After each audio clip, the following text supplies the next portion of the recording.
Most people think the solution to an inconsistent training week is just more commitment, more sessions on the plan, more discipline, more willpower to show up even when the week gets hard. After 11 years of coaching people in person, I can tell you that's almost never the problem, and chasing it almost always makes things worse. The real issue is not commitment, it's structure. Specifically, the way most people build the training week is almost guaranteed to collapse the moment life gets complicated, and life always gets complicated. In this video, I'm going to show you exactly what a training week that actually survives a busy schedule looks like. It's not the ideal week, the week that holds up even when things go wrong. By the end of this video, you'll know why your current training week is probably set up to fail, how to restructure it around your actual life rather than an idealized version of it, and the specific framework I use with clients to make sure their routine survives the weeks where everything goes sideways. If you don't follow this, you'll keep building training weeks that work brilliantly for 4 weeks and then just collapse. And the restart cycle just keeps going. I want you to tell you about someone I started working with a few years ago. He was in his late 30s, worked in finance, the kind of job where your week can completely change by Tuesday morning. He'd been training on and off for around 6 years. He knew what he was doing, wasn't someone who needed to be told the basics. He came to me not because he lacked knowledge, but because he couldn't string more than 5 or 6 consistent weeks together before something derailed him. And when I asked him to walk me through his training week, it was something like this. Mondays, chest and triceps. Tuesdays, back and biceps. Wednesday, rest. Thursday, shoulders. Friday, legs. Saturday, optional cardio. And then Sunday, rest. More of a classic push-pull leg style split. 6 days of planned training, 1 proper rest day. And I said to him, how often does that actually happen? He paused and then said, maybe once every couple of months when everything lines up. Because here's what his week actually looked like most of the time. Monday, session happened. He was fresh, motivated, start of the week. Tuesday was hit or miss depending on work. By Thursday, the schedule had usually shifted. Something had landed and the sessions either got cut short or just skipped entirely. Friday legs,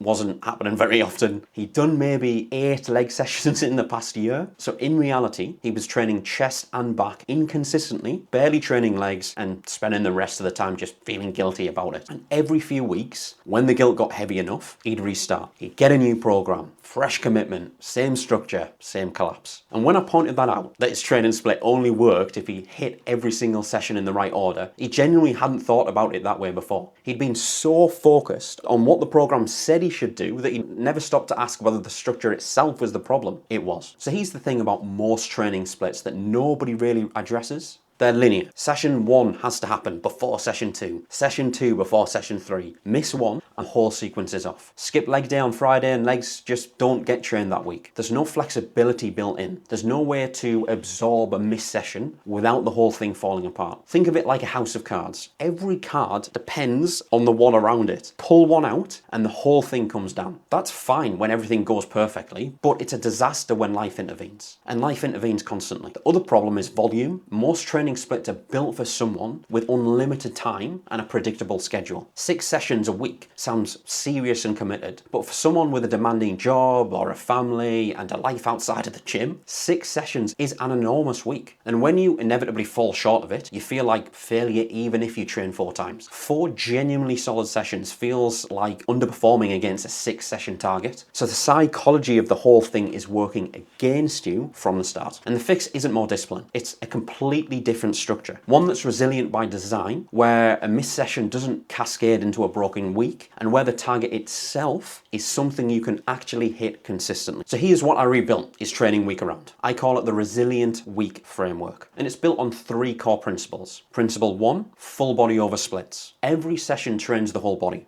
Not upper lower, not push-pull legs, full body every time. And here's why this matters for resilience. When you're running a split and you miss a session, a muscle group doesn't get trained that week. Skip leg day and legs are missed out entirely. Miss back day and your pulling muscles don't get touched at all. So when every session is full body, missing 1 session means every muscle group still got trained at least once or twice that week. That missed session gets absorbed instead of creating a big gap. And think of it like a safety net. With a split, missing a session is a hole in the net. With full body training, training, the net stays intact. You also get more frequent stimulus for each muscle group, hitting everything 2 or 3 times a week rather than just once. And for someone who isn't training at elite volume, that frequency is more valuable than the higher volume of a dedicated split day. Principle 2, 3 sessions as the floor, not the ceiling. 3 sessions per week, that's the non-negotiable minimum. It's not the ideal, not the target for a good week. It's the floor, it's the foundation. So what this means in practice is that in a normal week, 3 sessions happen. In a good week, maybe 4. In a nightmare week, 3 still happens. Because 3 is protectable even when everything else is falling apart. The ceiling can bend, the floor doesn't move. And this removes the all or nothing psychology completely as well. So there's no such thing as a failed week as long as you hit those 3 sessions. A week where you only manage 3 isn't necessarily a bad week. It's a week where you hit your standard. Principle 3, schedule by time slots and not days. And this is the practical piece that makes everything else work. Instead of committing to specific days, so for example, Monday chest, Thursday shoulders, you commit to 3 time slots in the week. So for example, Monday evening, Wednesday lunch, and Sunday morning, whatever fits your life. If Monday evening gets wiped out by work dinner, the session moves to Tuesday morning. The slot shifts, the session still happens. This is just a slight adjustment and you can actually keep going. And it does sound simple, but it does change everything. Because when the session is tied to a specific day and that day gets disrupted, most people's instinct is to just wait until the next scheduled day, which might be 3 or 4 days away. And by then, the momentum has gone. When it's a time slot rather than a day, the session just moves to the next available window. Usually 24 hours later, the week stays intact. Before we carry on, if you want a ready-made version of exactly this structure, 3 full body sessions, 30 to 45 minutes each, built to survive a chaotic week, there's a free 7-day lock-in challenge in the description below. It's built around this framework. It's free, takes 2 minutes to access, and gives you something you can start this week, linked below. Right, back to it. Okay, so what does this actually look like in practice? Well, back to the client I mentioned at the start. When we rebuilt his training week around the Resilient Week framework, full body sessions, 3 as the floor, time slot instead of days, his first reaction was that it felt less serious than what he'd been doing before. 6 sessions down to 3 felt like a step back. And I said to him, you weren't doing 6 sessions, you were doing 2, feeling guilty about the other 4 and restarting every 5 weeks. 3 sessions you actually do is not less than 6 sessions you don't. 8 weeks later and he hadn't missed a week, not one. And his results, his strength, body composition, energy were better than anything he'd managed during his 6 sessions phases. Because for the first time, the training was actually consistent. He told me something that stuck with me for a while. He said, I used to dread Fridays because I knew I probably wasn't going to do legs and I'd feel bad about it all weekend. Now I just train when the slot's there and just move on. And that's the shift from a structure that creates guilt and restarts to one that just runs quietly in the background of your life without drama. Okay, so let's pull it all together. If your training week keeps collapsing every time things get busy, the problem almost certainly isn't your commitment. It's that you've been building your week like a house of cards. One session depends on the next. Miss one and the whole thing falls. And for someone with a real life and real schedule, that structure is always going to break eventually. This Resilient Week framework fixes that at the design level. Full body sessions, so a missed workout doesn't leave gaps. 3 sessions is the non-negotiable floor, so you always know what success looks like. Time slots instead of fixed days, so the week absorbs disruption instead of breaking under it. That's the training week that survives a busy schedule. It's not the perfect week, the week that keeps going even when things go wrong. But here's the thing, what you've just learned sorts your training week structure, and that's a big piece of this. But here's the problem, even with the right training week in place, most people are still making one specific mistake inside their actual sessions that's quietly costing them progress every